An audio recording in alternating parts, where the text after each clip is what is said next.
এই যে টাকা, এখন রুম ভাড়া দিতে যাবো, দেখছেন? এই টাকা, ওই টাকা, এখন রুম ভাড়া দিতে যাবো। এখন বুঝছেন, দেখছেন? এই টাকা আর রুম ভাড়া দিতে যাবো। দুইটা রুম ভাই, দুইটা রুম 10,000 টাকা দিতে যাবো। এখন ভাড়া দিতে যাবো। রুম দুইটা দেখাইতেছি কোন কোয়ালিটির। দেখাইতেছি আপনাদেরকে। এই যে দেখেন, একটা ইউনিটে থাকি আমরা।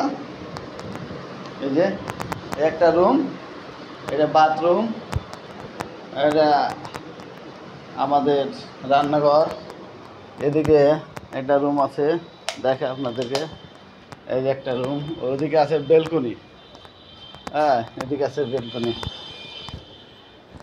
এটা একটা বাথরুম, মানে 2 রুমে 2টা বাথরুম। টাকা 10,000 ভাড়া।